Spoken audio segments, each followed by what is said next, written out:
ನೀವ್ ಹೋಗ್ ಬನ್ನಿ, ನಾನು ಇಲ್ಲೇ ಇರ್ತೀನಿ. ಸರಿ. ಹಾ.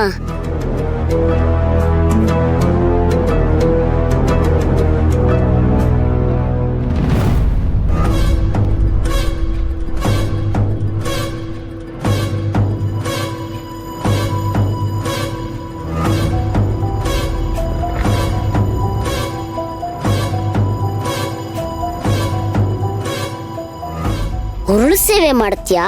ಈಗ ನೋಡು ನಿನ್ನ ಹೇಗ್ ದಿಕ್ ತಪ್ಪಿಸ್ತೀನಿ ಅಂತ.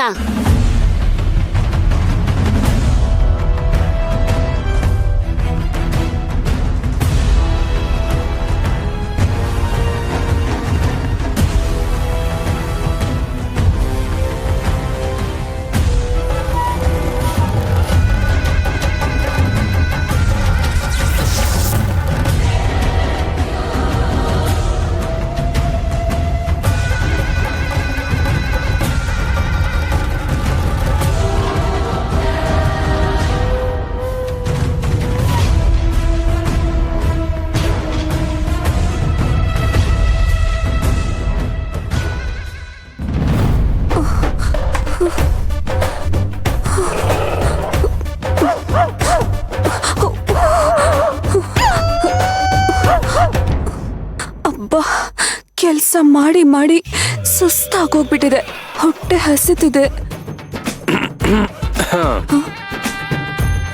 ಏನ್ ಮಾಡ್ತಿದ್ದೀರಾ ಮೇಡಮ್? ಹೊಟ್ಟೆ ಹಸುವಾಗ್ತಿತ್ತು, ಊಟ ಮಾಡೋಣ ಅಂತ ಅನ್ನ ಬಡಿಸ್ಕೊತಿದ್ದೆ. ನಿಮ್ ಪಾಡಿಗೆ ನೀವು ಬಡಿಸ್ಕೊಂಡು ತಿನ್ಬಿಟ್ರೆ ಮನೆಯವ್ರಿಗೆಲ್ಲ ಯಾರು ಬಡಿಸ್ತಾರೆ? ಮೊದ್ಲು ಎಲ್ರಿಗೂ ಊಟ ಬಡಿಸ್ಬೇಕು, ಅದಾದ್ಮೇಲೆ ನೀನ್ ತಿನ್ಬೇಕು. ಅದು ಈ ಮನೆ ಸೊಸೆ ಲಕ್ಷಣ. ನೋಡಿ, ನಾನ್ ನಿನ್ನೆ ರಾತ್ರಿಯಿಂದ ಸರಿಯಾಗಿ ಏನೂ ತಿಂದಿಲ್ಲ. ರಾತ್ರಿ 2 ಗಂಟೆವರೆಗೂ ಬಟ್ಟೆ ಒಗ್ದು ಸುಸ್ತಾಗಿದೆ. ನನಗೆ ನಿಜವಾಗ್ಲೂ ನಿಂತ್ಕೊಳಕ್ ಆಗ್ತಿಲ್ಲ. ತಲೆ ತಲೆ ತಲೆ ಸುತ್ತುತ್ತಾ ಇದೆ. ತಲೆ ಸುತ್ತುತ್ತಿದ್ಯಾ? Very good. ಈಗ್ಲೂ ತುಂಬಾ ತಲೆ ಸುತ್ತುತ್ತಾ ಇದ್ಯಾ? ಹೌದು.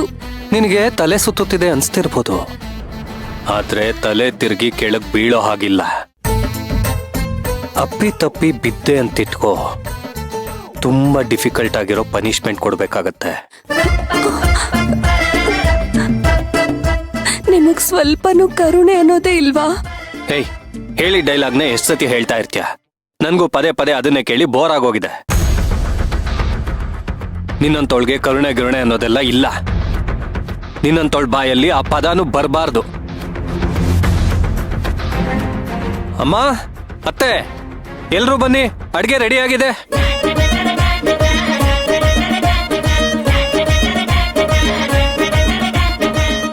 ಬಿದ್ದೆ ಬಿದ್ದೆ ಬಿದ್ದೆ. ನೀನ್ ಹೀಗೆ ಒದ್ದಾಡ್ತಿರೋದನ್ನ ನೋಡಿ ನನ್ನ ಮಣಿ ಎಷ್ಟು ಖುಷಿ ಪಡ್ತಿರ್ತಾಳೆ ಗೊತ್ತಾ? ಅಲ್ವಾ ಮಣಿ? ಖುಷಿ ಪಡು.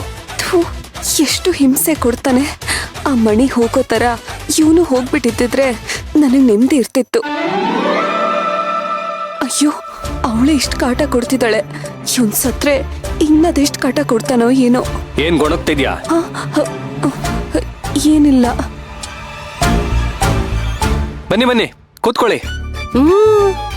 ಏನೇ ಮೀರಾ, ಅಡ್ಗೆನೆ ಮಾಡಕ್ ಬರಲ್ಲ ಅಂತಿದ್ದೆ. ಮನೆ ಎಲ್ಲ ಗಮ್ ಅನ್ಬೇಕು, ಅಷ್ಟು ಚೆನ್ನಾಗಿ ಅಡ್ಗೆ ಮಾಡಿದ್ಯಾ. ಗಂಡ ಹೆಂಡತಿ ಸೇರ್ ಮಾಡಿರೋ ಅಡ್ಗೆ ಅಲ್ವಾ, ಲವ್ ಜಾಸ್ತಿ ಇರುತ್ತೆ, ಅದಕ್ಕೆ ಅಡ್ಗೆ ಎಲ್ಲ ಘಮ್ ಘಮ ಅಂತ ಇದೆ. ಇವ್ನ್ ಯಾಕೋ ವಿಚಿತ್ರವಾಗಿ ಮಾತಾಡ್ತಾ ಇದ್ದಾನಲ್ಲ. ಏನ್ ನೋಡ್ತಾ ನಿಂತ್ಕೊಂಬಿಟ್ಟೆ ಮೀರಾ? ಬಡ್ಸು.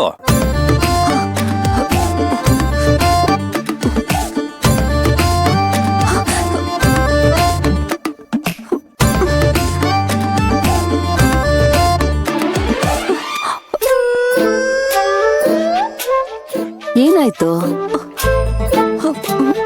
ಅದು ಅನ್ನ ಬಿಸಿ ಇತ್ತು, ಅದಕ್ಕೆ.